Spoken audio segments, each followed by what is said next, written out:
Welcome to Too Good to Be True, an investigative podcast about exposing the scams, schemes, and financial cults trying to separate you from your money. Well, hello, and welcome back to Too Good to Be True. I am your co-host, Ryan Houlihan, and I am a journalist and drag artist here in New York City. And I am Julia Lorenz Olson. I'm an accredited financial counselor and the co-creator of 2 Cents with PBS. So, what are we talking about this week?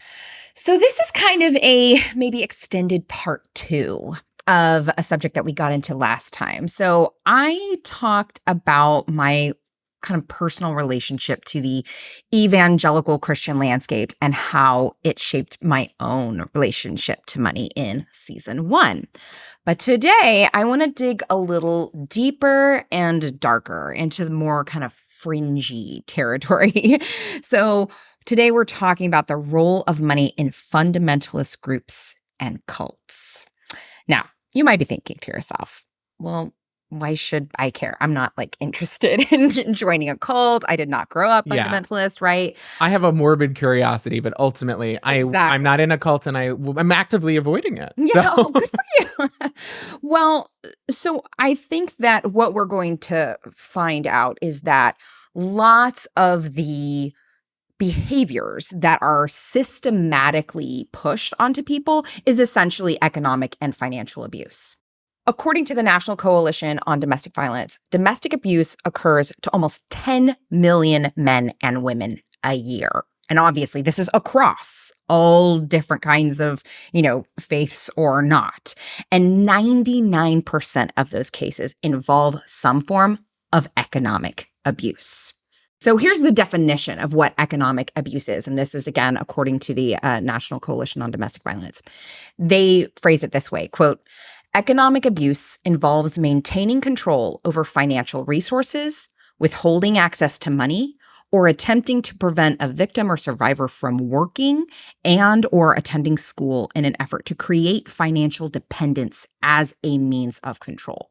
So we are going to see this just run rife on a community level when we dig in a little deeper. So I think it's important to remember, while these groups might not have super large followings, the abusive behaviors they systematize, they run rampant in the secular world as well. So now, what do we mean when we're talking about fundamentalist groups? What makes any sort of group, quote unquote, fundamentalist? Yeah, I don't know the difference between a very enthusiastic religious following and a fundamentalist one. Yeah, well, there's no perfect definition, and these sorts of groups are found in all different flavors of, religion and spiritual communities. But Margaret Bendroth wrote an amazing article on this and identified basically 2 main characteristics that show up in these communities. So the first one is strict opposition to the perceived permissiveness of contemporary society.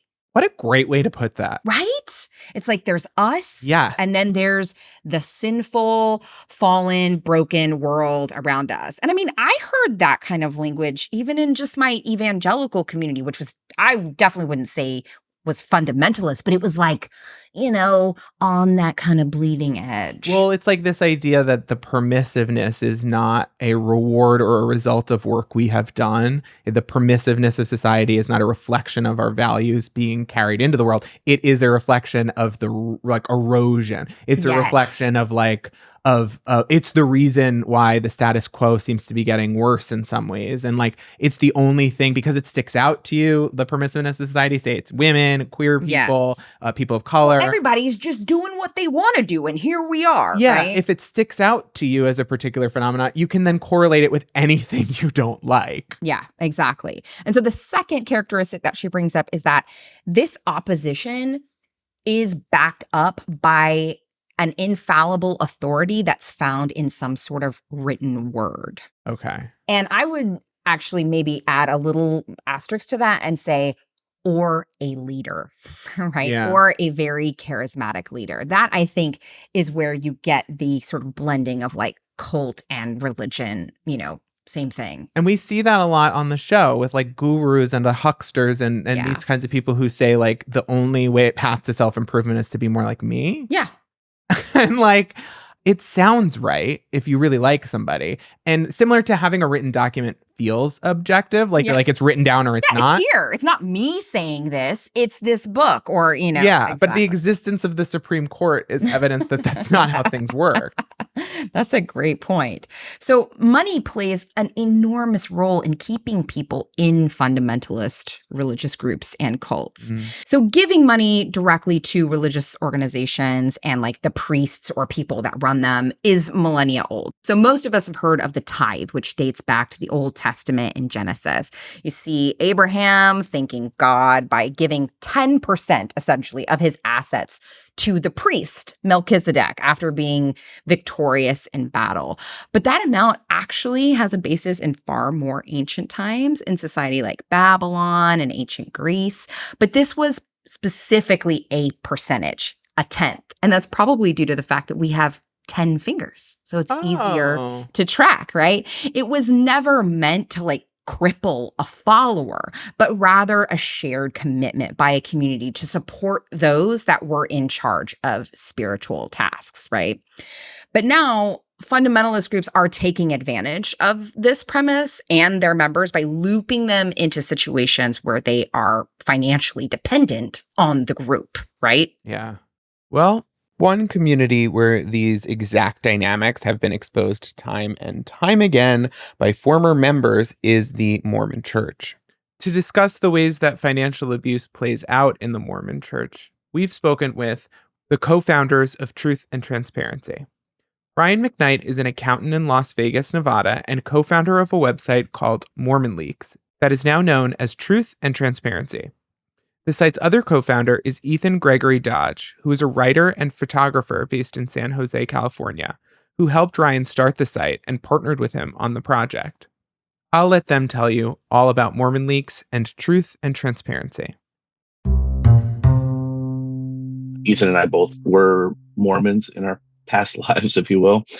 Originally, the site wasn't really part of like this big master plan, like a lot of good things in life that kind of happened by accident.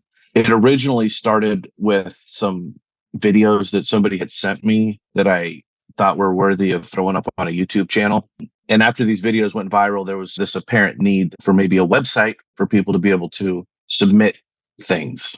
The first iteration was a website called Mormon Leaks. We were like a repository, a clearinghouse, if you will, of leaked documents related to Mormonism that we would vet the authenticity. We would post them. We had kind of a wiki that would give a little synopsis.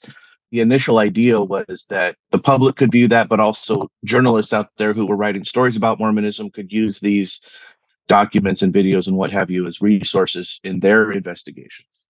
We had this idea of expanding beyond just Mormonism. And so we transitioned into Truth and Transparency, where we would write articles based on things that were submitted to us. We discovered about a dozen LLCs that the LDS Church was using as shell corporations to hide their assets in the U.S. stock market, which recently they were fined $5 million from the United States SEC for doing. And the SEC report cites all of those LLCs, which we found. They don't necessarily cite us, but they do talk about the LLCs and stuff. In Mormonism, there are two main types of donations that you make to the church. The main one is called tithing, and it was always my understanding that that would mainly go to pay for the hundreds and thousands of churches that Mormons actually go to church in every Sunday, along with the big temples where they go and participate in very sacred and also very secret rituals that are very important to the religion. Then there's also fast offerings, which is a whole different thing too. Once a month, Mormons are supposed to fast and then take the money that they would have spent on food during that fast and then donate it to the church, and the church is supposedly using it to give to other members of the church who need it and whatnot. I definitely grew up knowing that the church had a lot of money, but I was always told and definitely believed that it was a worthy cause, that we were spreading the good word and that it was ultimately put to the best use possible, building all these churches and sending these missionaries out on missions and whatnot. I don't think a lot of Mormons put a lot of thought into it. I don't think it's something that gets talked about a lot or thought about a lot or scrutinized at all. I would say probably most Mormons, if you ask them to put a number on it, they would probably come nowhere close to what the real number is. I know I would not have. And the other thing that I find interesting about church and finances, any message of wealth that I would have learned about would probably have been a source of pride for me and more of a reinforcement of the truthfulness or the goodness of the church, because look, at God has blessed the church. A lot of Mormons don't realize how much the church is involved in for-profit businesses. I think if you ask the average Mormon, what are the for-profit endeavors that the church engages in? Definitely before all this reporting of the last couple of years came out, they probably would have talked to you about things like Deseret Book or, Zion Bank, which I don't think they're involved with anymore, but were at one time, or some of these other Utah-based enterprises that cater to Mormons in many ways. And I think they would probably think of the church's for-profit endeavors as being sort of in that realm. But when it comes to the Mormon church, the simplest way to put it is they're just hoarding most of it. I think they're bringing in more money than they can spend, and they still sort of operate on the church side of things as if the purse strings are tight. From what I can see, they're not pumping these billions of dollars into what the average person would be considered religious and charitable causes. They're putting some of it in, but obviously they're not putting $0. As far as what's allowed to do and what's not here in the United States, this varies by country, by the way. One interesting thing is to try to look for countries that do have strict rules about how churches spend their money. And you can actually sometimes see how churches like the Mormon Church operate a little bit differently in those countries than they do here in the United States. But here in the United States, we take this idea of freedom of religion to a very, very far extreme. And there's a debate probably of how good or bad that is. But that's just the reality. Religion is almost untouchable here from a regulatory standpoint. And so unless they're really blatantly breaking laws that any normal business would be subject to, there really are no rules. So what you see in the case of the Mormon Church, what we have discovered is that they are putting a huge portion of their funds into the stock market. They're very good at diversifying. The team that they have managing this money, I have no doubt, are top notch in that field. So we can see that in much of Mormonism, at least some form of financially abusive practices are the norm. But what about groups taking these dynamics to the logical extreme? So just a few examples of this. So one is called the Worldwide Church of God, which was founded by a former advertising man, Herbert Armstrong. Like, if that is not an ad man name, I don't know what is. But in his group, they used a mandatory donation of 30% of its followers' income to start this basically media powerhouse. And they ended up running like international radio, a TV network, and publishing business. So I think you'll see a lot of these communities are specifically funneling this money into media, right? Yeah. Into ways to promote Evangelism. Exactly. So then you have Scientology, right? Which is a very well-known example of like systematically draining members' money. So Leah Remini, who's one of the most famous ex-Scientologists, in her personal idol. Yes. So in her memoir, Troublemaker, she said that being a Scientologist cost her $5 million. And about $2 million of that was for, quote, services and training courses. You're going to see this a lot. Everybody's training everybody else. Everybody's going to be some sort of coach or spiritual guide or guru, right? But you don't start at $5 million, right? You don't get in and they're like, I'd like $5 million, please.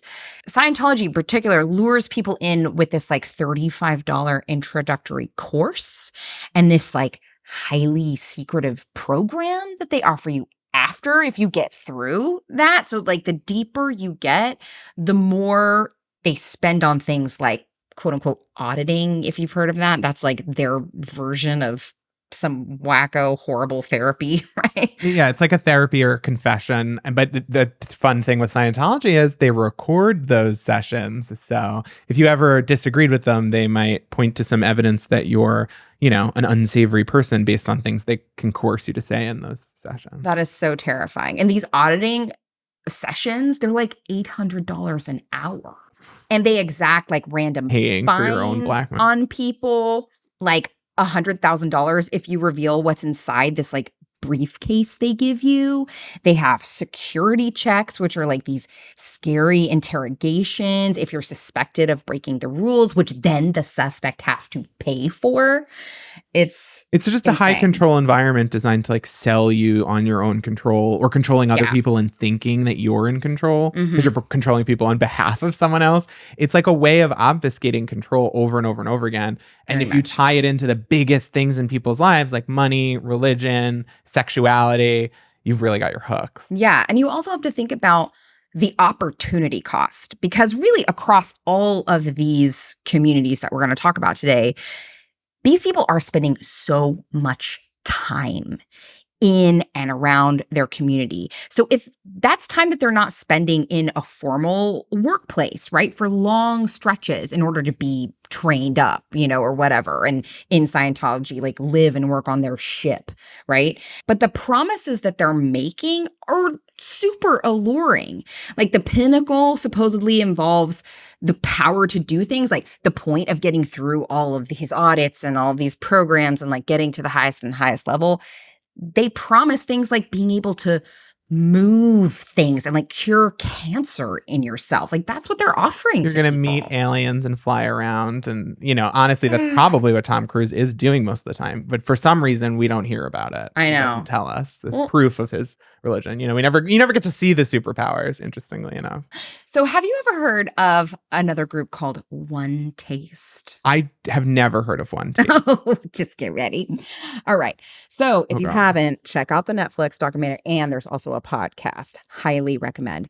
But so this group showed up in the 2000s. It centers around Nicole Day Dawn as kind of the founder. She is like the, guru spiritual head. And she touts basically the healing power of orgasmic meditation. Sounds healing. I mean, 15-minute long female orgasms.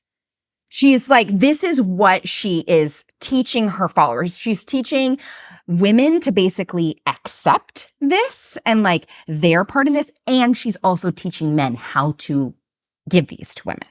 my jaw's kind of on the floor because if possible, I guess it would be nice, but No, healing? I 15-minute orgasm. I'm sorry. I feel like if I'm having a 15-minute orgasm, I say thank you, but I do immediately see the doctor. 100%. But so what she's framing this as is like, this is the key to like achieving real intimacy and like healing all of your relationship woes if you can do this. So the company that she created, they produce like media and workshops and weekend retreats and a coach training program. In 2014, One Taste was listed on Inc.'s 5,000 fastest growing company list. And none of those journalists had any skepticism on the idea that a long orgasm was going to solve everyone's problem. But one of the things I thought was interesting when I delved into them a little bit more was that they essentially taught their members that money is just an emotional obstacle, right? Which leads a ton of their people to get into thousands of dollars of credit card debt sometimes to pay for all of these courses. Because it costs $60,000 for a year-long membership to the community. Like a week-long training with the founder, Nicole, it could cost like $36,000. So there's essentially this huge pressure to take on these expensive courses and programs and retreats that, drove them into debt. But in June of 2018, Bloomberg Businessweek published an article which chronicled the experience of some of the employees and consultants and them talking about this. And the expose led to an investigation by the FBI for sex trafficking, prostitution, and violations of labor laws. And then they ended up closing up shop. Yeah, it sounds like an environment super tailored for all of that to go down. Even if you were doing it in really good faith with like really high ethical standards, there's really no way to separate a lot of that really grisly stuff. Yeah. Because essentially, it's tough because you want people to work on themselves. And yes. You want people to explore different things because answers are going to be different for them than they are for you or for someone you've met. And so there is a question a lot of the time, similar to with medicine in this country, of how much, because there's no easy way towards self-improvement or like mental health, and there's no community access to such stuff. You feel like you have to find somebody to buy it off of, because that's the only way we do anything. And the more you spend, the better it is with other stuff. So maybe if the more I spend, the more effective this will be. And the more unconventional it is. There's ways to get yourself there because you don't have a basic need met. Yes. These people don't have a basic need to know that like their job will pay for them to do continuing education or will cover therapy costs. And either of those things sound like something you could supposedly get out of this. And so if you have the money, why not quote unquote invest it in yourself? And that thinking can take you down the line of, even if you don't have the money, maybe you should put yourself in debt, because that's just how you're going to have a job. Story you're telling yourself is that you don't have the money. And when you walk forward in confidence, in confidence, or AKA faith, right? Yeah. Just interchange those two things, right? If you do it, then the money will just show up and all of these things will happen, but you have to take the risk, right? I think but I literally just am going through this where I took a year off of working. I left a very lucrative job and I'm not making that money, but I desperately needed to be in therapy and to like get my life together really badly.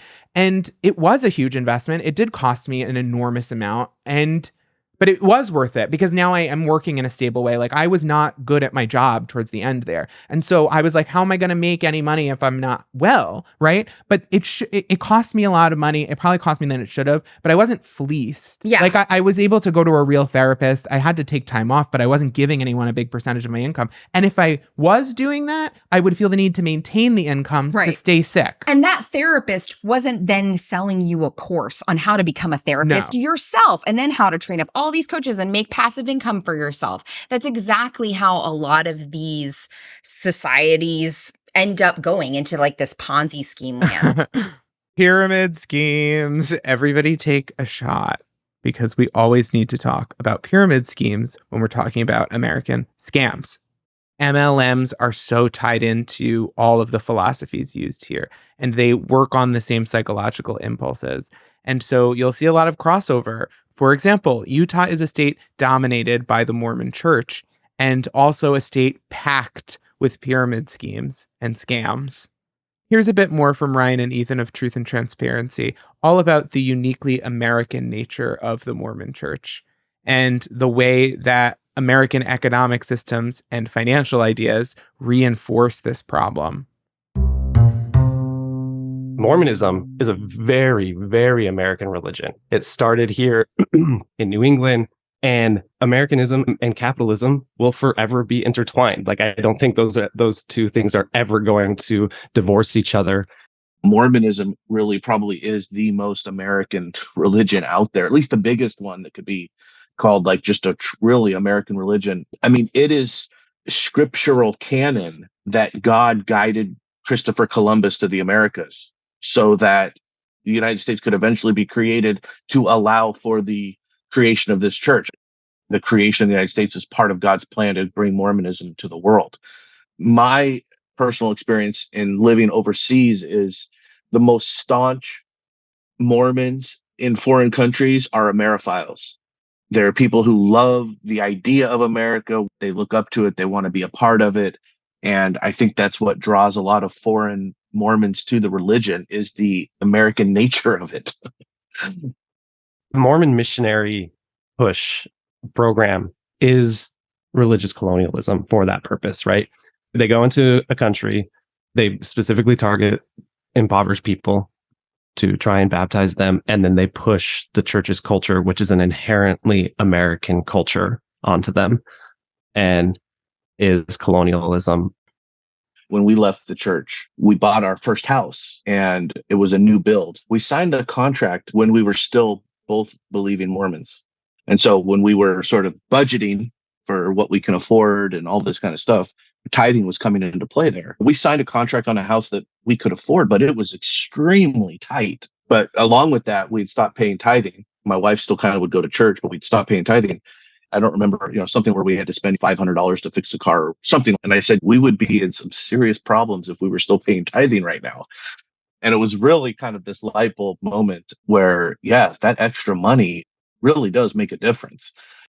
I think by and large, it doesn't work for minority groups. I mean, there's definitely instances that you can point to where it does, but it definitely is a lot easier to make Mormonism work if you have some wealth behind you. Just like with taxes in American society, right? Taxes don't hurt a millionaire as much as they do somebody who makes $50,000 a year. And so same with tithing. If I pay $100,000 a year in tithing, that means I made $1 million a year. I'm probably living pretty comfortable. If I paid $3,000 in tithing, it means I made $30,000. I'm barely getting by, and tithing is hurting me in that regard. So I do think it is more difficult. And I think what you often see is, and again, there's of course exceptions. I think what I've seen is a lot of times the poor people will be targeted by missionaries. They rarely are sticking around long term. They're usually become Mormons call inactive in very short order. And usually the people that stick around that for the long term are the people who have more money. Converts in general don't typically stick around. So majority of active Mormons were born in the church. When you're born into the church and maybe life deals you a bad hand and you're struggling financially, I think the familial and friendship relationships and friendships that you have within Mormonism probably help continue to make it work. So I think a poorer person born into the church is more likely than a convert who is poor, who converts to the church. Hey guys, it's Chelsea here, and I'm just popping in to let you know about the Society at TFD, our exclusive members-only community available to join here on our YouTube channel, as well as on Patreon. If you want to support TFD and the special projects we work on, like fan-favorite podcast Too Good to Be True, we'd love for you to join. Giving to TFD directly is the best way to ensure that we can keep making the content you most want from us. The Society is available both on YouTube and Patreon, and before you ask, the membership offerings are very similar on both platforms, so you only need to join one. Some people prefer YouTube, so join us there. Prefer Patreon? Join us there.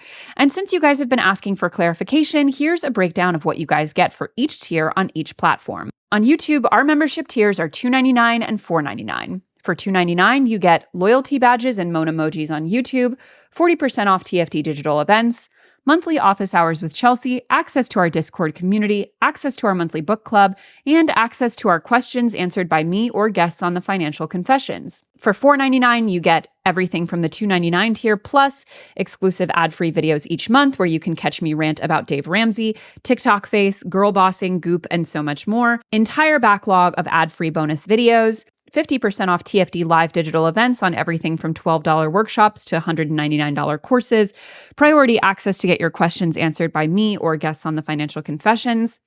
And over on Patreon, our tiers are $7 and $12. For $7 a month, you get exclusive ad-free videos each month, our entire backlog of ad-free bonus videos, 50% off TFD live digital events on everything from $12 workshops to $199 courses, monthly office hours with Chelsea, access to our Discord community, access to our book club, automatic enrollment in exclusive Patreon-only newsletters, priority voting on the monthly book club selection, and priority access to get your questions answered by me or guests on the Financial Confessions.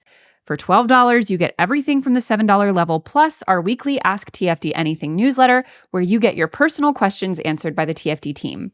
No topic is too small or too big to ask. The Society has something for everyone, so click the link in the description of this episode to join us on your preferred platform. So Nexium, right? Maybe you've heard of it. Had a very famous HBO series. Highly recommend. Highly recommend. They had a lot of similarities here. So, and for them, they didn't promise 15-minute orgasms, which maybe they should get on that. But they promised, quote unquote, executive success and self-improvement. That's, I mean, basically expensive brainwashing. And this is a good way to get companies to let you in and have access to their talent pool. If you're like, oh, I'll bring you executive success. And we also do retreats. Yes, yes. And I mean, a single course could cost $5,000.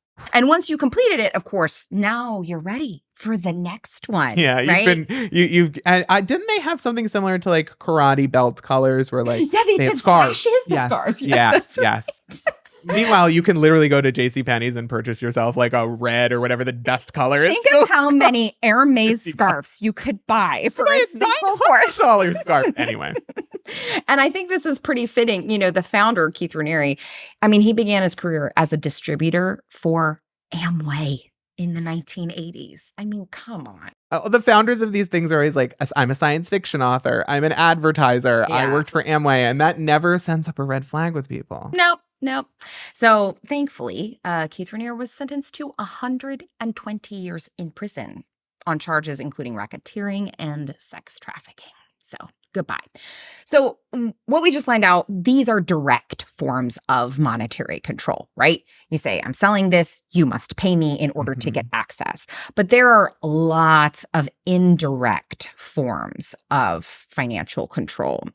So in a lot of fundamental religious communities, there is a big push for big families, right? Which is obviously very expensive. And it keeps families, especially the women in those families, financially underwater. So there's a specific fundamentalist Christian group called the Quiverful movement. Have you heard of this? Yes, I know this from the Duggars. Yes, exactly. I think they're the perfect poster child for this. So it basically pushes its adherents to have as many children as possible. And this is based on one random part of the Bible, Psalm 127. Isn't it always? Which says, quote, like arrows in the hands of a warrior are sons born in one's youth. Blessed is the man whose quiver is full of them. There you go. So they use this one line to basically shun birth control, believing that God is just going to give them the right number of children, the amount of children that he decides is right for them, right? So you have the Duggars, but I went on a little bit of a rabbit hole into the Plath family. Have you ever heard of them? No. Oh my gosh. Okay, so first off, picture a family of, I don't even know how many kids there are in there, maybe like 11 or something like that. And they are the whitest blonde you can possibly imagine. Down in the South, we call that toe-headed. Yeah, that's Right? my brother. We Yeah. used to call him toe-headed. There we go. Okay, maybe it's not in the South. Maybe it's everywhere. Well, I don't know where we picked it up. So and there's all sorts of YouTube fodder on them because they made a like YouTube documentary on themselves and like how amazing their family is because they all play musical instruments and sing. So there's this kind of psycho Von Trapp family vibe, which is really interesting. But Sylvia Plath would have hated them. But there's a host of really rigid rules that are designed specifically to limit contact with what they deem as the secular world, right? Yeah. Marrying outside the fold is seen as like a potentially destructive to the faith, right? Which I actually think is really interesting because one of the people who is involved in the family is their oldest son is married. And he married this woman who also grew up in a pretty fundamentalist place. But even she is like looking at his family and is like, this is whack, dude. Like, what is going on? So she's essentially like salted the entire family. And it's crazy. I highly recommend looking into it. But that's kind of what you have, right? And in these large quiverful families, you have a big push on homeschooling. So there's a writer named Artemis Stardust, and they grew up in Colorado with 15 other siblings in the quiverful movement. They were I just have to I know. say, how could your parents be involved? 15 kids just seems like kids raising kids. Yeah. Like that show Kid Nation. That's essentially what happens. So, I mean, of course, they're homeschooled, which we'll get to in a second, but they did tons of unpaid labor. All of these children are truly taking care of other children for like their entire childhood, right? They're working in their dad's offices, right? They're usually working. And I think this is pretty cool. So there was a Financial Diet Confessions episode, number 52, where Chelsea interviewed Sam Katz, who left a Hasidic Jewish community. And this is a quote from him, quote, if you stay past the age of 20 or 21, you have 3 or 4 kids relying on you. And it's assumed that as soon as you get married, you're going to sign up for government support. Because, I mean, that's how you take care of this. And he says, in order to keep that, you have to work under the table. So these amounts of children that people are having it is not sustainable through just kind of quote unquote normal forms of work, which are already cut off from them. Yeah, I mean, it's not like people are super embracing of people who like come from different communities and may need assistance when they first come into secular society. But also like a lot of jobs under the table or even just well-paying opportunities when you're first starting out are who you know. So if you don't know anybody, especially like you're looking to try to like find an arrangement similar to the one you know, you can't do that without a network. How do you leave? And plus a lot of people are not taught basic literacy skills of like, I mean, even reading and writing, but also like other kinds of literacy. Well, I think that is the next big form of indirect control. A lot of these members lack education enough to get paid to do work outside the community, right? A lot of these groups are keeping kids out of public school systems, which can limit their opportunities to advance or, break out from them. So coming back to Artemis Stardust, they were homeschooled again in the Quiverful movement. Of course, that Plath family, all homeschooled. So homeschooling has actually been rapidly rising in the US since before the pandemic, but even more now. And in 2021, withdrawals from school to homeschooling were up 40%. This is a big shift. It's wild. Yeah. I mean, the distrust being sowed into schools and all public institutions has to be. Yeah. So Harvard law professor Elizabeth Bartholet wrote this in 2019. She said, quote, homeschooling activists have in recent decades largely succeeded in their deregulation campaign, overwhelming legislators with aggressive advocacy. And then she lines out a lot of the similarities that she finds within the homeschooling communities. So many homeschool precisely because they want to isolate their children from ideas and values that are kind of central to our democracy. Many promote racial segregation and female subservience. Many, of course, question science. And many are determined to keep their children from exposure to views that might enable autonomous choices about their future lives. I mean, I think that captures it in a nutshell, right? You want to limit exposure that could potentially, poison your child into making autonomous choices that you don't agree with. Yeah, I think when people think about homeschooling, they think that there are some checks and tests, and it's basically your parents stepping in and doing what teachers are required to do. But the truth is, you take your kids out of school in that way because you have a level of control you want over your children, which should be concerning to begin with. Like your kids aren't being seen. There aren't regular checks happening. That is what school is. Exactly. And so I want to be clear, not everybody's choosing to homeschool their children because they're in some sort of, religious fundamentalist group.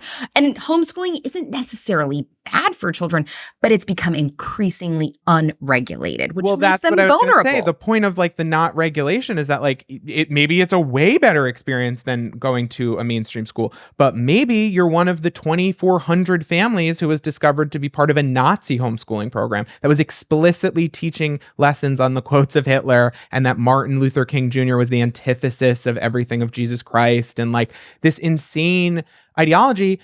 If you can pass certain tests, like at the end of the certain years only in certain places, that's the most oversight you're going to see. Yeah. So actually, we did speak with a former member of a Quiverful church who was, in fact, homeschooled. Ashley Easter survived the group, which she now labels a cult. Today, Ashley is an advocate for survivors like her of abuse with her nonprofit Courage 365, where she empowers survivors with events, community, and free tools and resources after they've left high-control groups. For example, the group offers SMS-based support for those for whom the internet might be out of reach. Here's a bit from Ashley about what a Quiverful church is, a woman's role in that society, and how tithing keeps it all together. The thing to know about the homeschooling movement is it has other smaller movements inside of it. So one of those is actually called the patriarchy movement. And patriarchy movement is exactly what it sounds like. It's about adhering to the patriarchy. Men are to have power and control over women and the home, church, and society. Well, there's another movement inside that larger patriarchy movement called Quiverful. And Quiverful, the term comes from taking a verse out of the book of Psalms. I would say out of context, but The verse goes something like this: children are like arrows in a mighty man's quiver. Blessed is the man whose quiver is full of them. So to be a blessed man in this movement, try to have as many arrows or children in your quiver as possible. And I knew families that had 8 or 10 children. We were a, quote, small quiverful family with 5 kids. But the idea behind this was that when these arrows grow into adulthood, they would be shot out into the world to sink into different sectors of society, like the home, church, media, politics, schools, to really dominate the culture through overpopulation and these strategic plans to bring people into our belief system. And as a woman, my role was to get married young and have babies. There were definitely a lot of sermons on tithing. And tithing, for people not familiar, is basically giving 10% of your income to the church. And the way a lot of church services are set up, not just in the group I was a part of, but in general, is they are very good at playing with your emotions. And so whether it is the type of sermon given, there's already this idea that what the pastor is saying is the word of God, which carries a lot of weight for a lot of people. But then in addition, you have music that is there to kind of play on your emotions and get you kind of primed to donate. But there's this pressure and this idea that you're not going to be blessed as much if you're not giving to God what is owed to God. And I remember as a young kid, if I ever made money, doing some chores and maybe being given some money, I would tithe my quarter, or my 10 cents out of the dollar. Became a very difficult thing for me, having this belief system when I became older and was an adult, but still very much under this strict, rigid situation.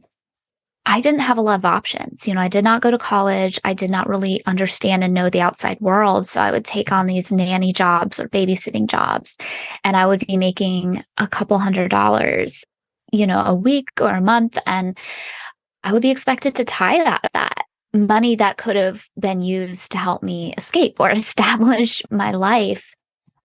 Most people in the church saw women as having roles either in the Christian school or working in the church office or doing some kind of childcare work. But then when they got married, there were certainly teachings that I heard about women not working. And when I actually married my husband, I remember my grandfather, who's one of the church pastors, telling us in our premarital counseling, I'm putting that quotation marks there, because it wasn't actually like therapy counseling or anything. But he told us that before we had children, that he recommended that I did not work outside the home because he wouldn't want us to become reliant on a 2-income family when it would be expected of me not to work after I had children. And my husband and I were just like, okay, no, we're not going to do that, because I had already started deconstructing. But yeah, those are messages that I totally heard. I have memories of my dad being the one in control of the money, him not being very good at that, but there being some difficult scenarios with this idea that somebody who's maybe not good with money, but because they're a man, they're supposed to be good at money and the main breadwinner, having the responsibility to take care of it. And even as a teenager, I remember my dad actually making some unwise money decisions and coming to me as a teenager and asking to borrow some of my babysitting money to cover an overdraft fee. And so there was a lot of different layers in my experience around money and control. And how do you say no to your father, who's your spiritual leader? A woman's role is to submit, to get married young, say yes to sex, and really just be a subordinate. Homeschooling can be a good choice for some families, but it can also be used by some families as a tool to isolate and control. So for me, I really did not have contact with very many people outside of our church community, which again was very, very legalistic, lots of rules and regulations, or outside of the super conservative homeschooling movement. And so for me, it was first this confrontation with, wow, there's another way to interpret these scriptures that could possibly be empowering women. It's a lot of resistance on my part, but after doing research, realizing, oh my gosh, I've been lied to my whole life. And from there, when you pull out that one patriarchal piece, like the whole Jenga tower falls apart and you have to reevaluate everything, because if I've been lied to in this area, and if I can operate as an adult with agency in the world as a woman, then what if everything else is a lie? Each of these stories echo each other, and they're all so painful to hear. I think the story of Samara Cohen perfectly illustrates where this leads potentially, right? How does all of this, having a lot of children and being homeschooled, what does that actually end up doing to a person as they grew up? So Samara grew up in an ultra-Orthodox Hasidic Jewish community, and when she decided to leave, she technically only had a second grade education, which made it super difficult. She had no savings. She had no formal bank account or even a legal ID. I wouldn't know how to get places. I know. I have no idea. She said, quote, there are many ultra-Orthodox Jews out there without legal ID cards. She had never worked in any sort of traceable way, you know, like on the books. She'd only done childcare work within the community. She ended up making a secret Twitter account. She got a bunch of followers and managed to crowdfund $6,500 to start a new life with a non-Hasidic girlfriend. And it sucks because that's probably such a fraction of money that of course her labor had been extracted from her for years and years and years. Yeah. It's such a tiny amount of money that could made such a huge difference. And it sucks that it takes a Twitter stunt. Like, not everyone's going to be able to go viral for this. No, the novelty of this wears not. off fast. Yeah, like, I mean, she managed to get out by kind of a miraculous means, right? Yeah. This is not available to just most people. And the New York Times actually ran a story last fall called "In Hasidic Enclaves, Failing Private Schools Flush with Public Money." So, and they just point out that these schools have virtually no science or history. They have little English and math. It's mostly just religious lessons. And it said, quote, generations of children have been systematically denied a basic education, trapping many of them in a cycle of joblessness and dependency. And Hasidic neighborhoods have some of the highest poverty rates in New York. Well, that's devastating information. But on the topic of trying to leave some of these organizations, here's more from Ashley Easter on what kind of things are helpful to people who are stuck in high control groups and what kind of stuff is not. So you do have to use a little bit of discretion there. There are some people that I would reach out to. There's some people that I wouldn't, just because I know I could actually be doing more harm than good, because they see me as being shunned and that anything I do could be seen as like an evil attack. But in situations where it makes sense to reach out, where you do have some love and connection, I recommend asking questions instead of giving statements. That is really the way I escaped. And when you research anti-cult tactics, questions are huge. And you don't even have to have them answer the question in the moment. They might come up to you with something kind of defensive or a pat answer, but just knowing that you've asked a question of them that they can't quite answer, curiosity is powerful. And for me, when I was given information about equality for women, it was like, oh, why do you think God would want you to suffer like that? Or, you know, things of that nature. And you can use whatever language is helpful. You don't have to use God. For me, again, I still needed some sort of a connection to faith to see something as valid at that time, though I'm at a different place in my life now. But asking kind of questions that cause cognitive dissonance, not pushing them to have an answer on the spot necessarily, but just being like, you know, this doesn't really make sense to me. You know, why do you think it's this way? And again, their answer in the moment isn't always the definitive answer, but it can plant a seed for them to do research. And even just being able to say, well, that's an interesting answer. You know, I view things a little bit differently, but thanks for taking the time to share. Those are non-defensive things on your side and can cause them to really do the hard work of asking questions, because You don't want them to transition from one group where they're being told what to do constantly to relying on somebody else to tell them exactly what to do. You actually want them to have that mental exercise of, here's a question, I don't understand it, let me research it, come to my own conclusions, because that's a stronger place for them to leave, and they're going to have more discernment moving forward. Courage365.org is our website. We have a ton of free resources there. There's a need help tab if you're in a crisis situation with hotlines and things. But then after you've gotten out of an abusive environment, we've got free resources like an ebook and training about how to find a therapist, even one for free. We've got ones about reducing trauma triggers. They're free to sign up for. We don't spam you. Your phone number doesn't go to other people. It's just courage. And to sign up for that, all you have to do is type in the word courage in your message form and then send it to this number, 917-809-7311. You'll be added to the list, and it's really been a game changer for a lot of people in our community.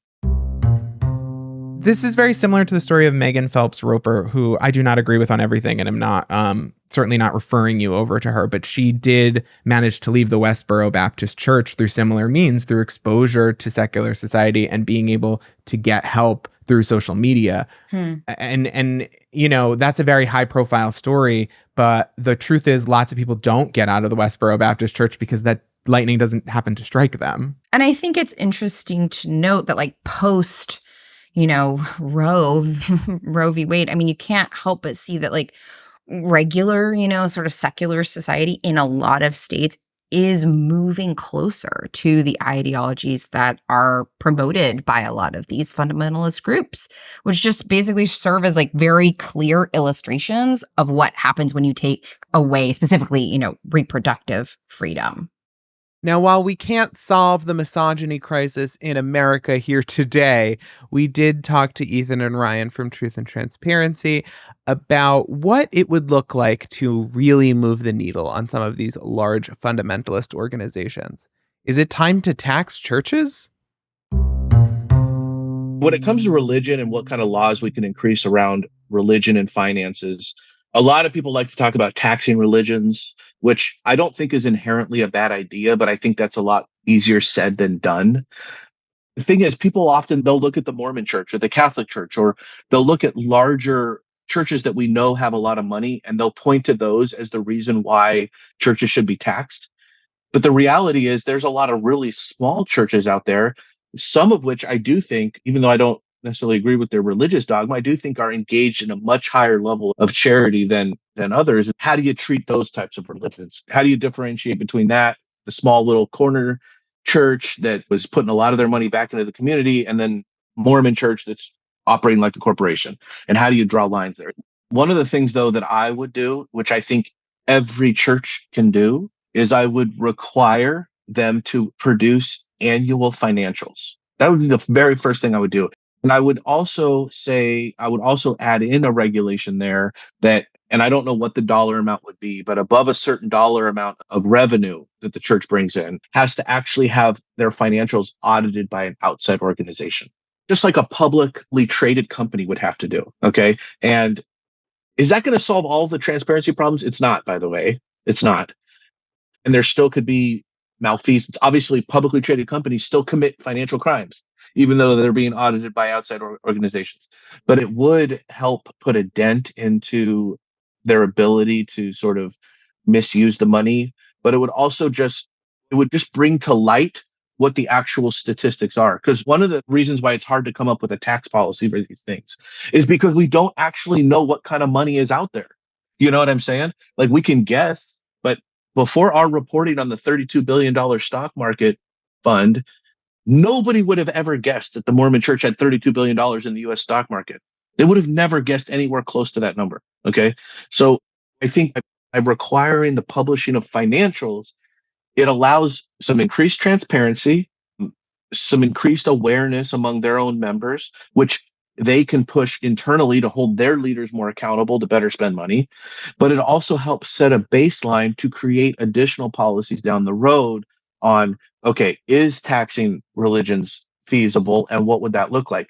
They could deduct all of their legitimate charitable activities, and then everything else on top of that gets taxed. Who knows? But those types of policies, it's hard to iron them out when you don't have the data. We were the first to tie a paper trail, very concrete and visible, and we published it so that anyone can follow it. And the SEC did follow it and ended up fining the church. And that is a huge step in the right direction. And now there is that case law, that precedent that religions can't hide their holdings in the stock market anymore. If you would have asked me this a year ago, I probably wouldn't have said this, but I'm kind of done feigning objectivity. So I do think exploring taxing churches and religions and just really any organization or person that makes X amount of money or X percentage of money more than the general population is a really good idea. We don't even know what money is out there. And the first step to actually analyzing whether or not that is a good step forward or a feasible step forward is increased transparency. It took two guys, me and Ryan, doing this in our free time. He's got 4 kids. I got 2. We both have day jobs. Like it shouldn't take that much to know how much religions have tucked away in the bank. It should be a mandated, regulated thing. The Mormon Church is a business, and I've often said they want you to believe they're a religion that dabbles in business when really they're a business that dabbles in religion. But they're creating inequity among, let's say, private corporations out there that are engaging in business, but they're also creating inequity among just individuals. Because, they might come in and buy like this huge swath of land for no other reason, like, hey, maybe we'll do something in 10 years. Whereas somebody else could maybe come in and develop affordable housing or something like that. Who knows? You can fill in the blank with a bunch of different possibilities. But not only the wealth itself, but the fact that it's not taxed exacerbates the inequity that the wealth is causing to begin with.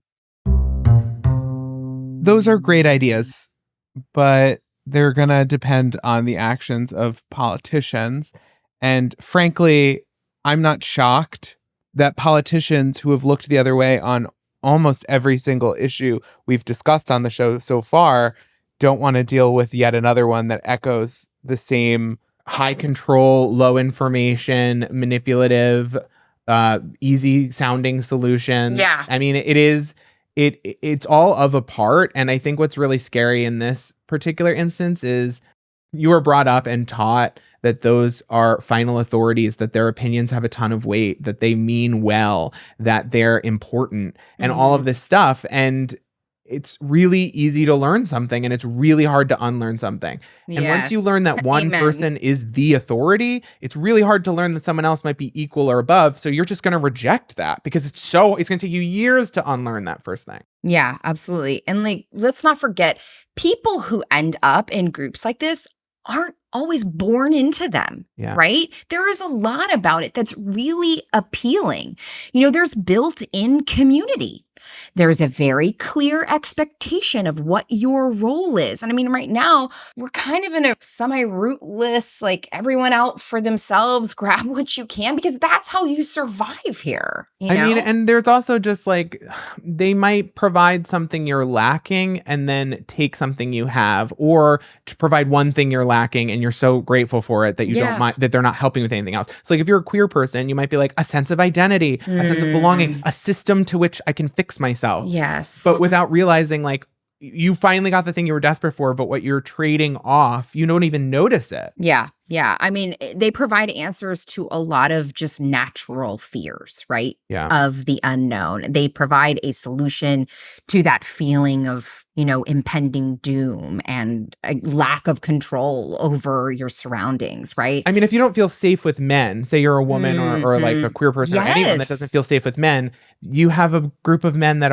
you're being told are the safe ones, are the good ones. I don't know how this happened to me, but for some reason, YouTube thinks that I really am interested in Muslim women influencers. And actually, I kind of am. I mean, I think they're very fascinating and I watch all sorts, but I can't tell you how many. There are a whole subset of people called reverts. That's what they call when you join Islam if you're not born into it. That exactly highlight that say, I feel safer here. Wearing this, covering myself, being a part of, female-centric groups that I did not feel. And honestly, it's just a way of taking that feeling and adapting it to lots of different kinds of people who may be desperate. And so you're going to see it in different iterations, but it's really scary. And I don't know how we give people the kind of, inoculate enough people to say, because it's kids and it's people who are particularly at risk. Yeah. And if you're particularly at risk, you're by definition hard to reach. That's very true. I think that what I want people to take away with, because obviously, what we're talking about here, it's not going to be able to, necessarily grab people out when they need so much, out of the clutches of community like that. But there are so many little tiny things that happen even before, like as the seeds are sown. So like you might not be a part of like a gaggle of 20 homeschooled children, right? But like maybe your boyfriend is increasingly weird about letting you go out with friends. Maybe your girlfriend is constantly hitting you up for money because she can't make rent. Maybe your family has access to your bank accounts after you're already legally adult. Maybe your mother, I can't tell you how many friends I have who their parents have open credit cards in their name.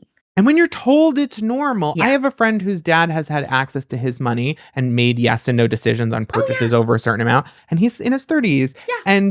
But when you are told it's normal, I mean, you don't have any other reference. You have no other frame of reference. And when you're already in a situation, it seems so much harder and more complicated to leave. This is why I feel like we need strong schools. We need strong, it needs to be related institutions, because we're not going to necessarily be able to say what religious leaders can and cannot interpret, Yeah. So I just want people to remember that not all of these terrible things happen just within these very kind of isolated communities. Let's just call a spade a spade. Abuse is abuse no matter where it's coming from. And just watch out for yourself. Try and secure your own finances and truly fully own them so that no one else can. Well, thanks so much for hanging out with us, and we will see you next time. See you next time on Too Good to Be True. Well, that's the show for the week. You can find Too Good to Be True wherever podcasts are available. And while you're there, we'd love for you to rate the show and leave us a review. I've been Ryan Houlihan, and you can find me on all social media at Ryan Houlihan, or on my personal YouTube channel, youtube.com/@Ryho. That's at RYHO. I've been Julia Lorenz Olson. You can find me on YouTube at my PBS show 2 Cents. And every once in a while, I'll look at Instagram. My handle is at YayIt'sJulia.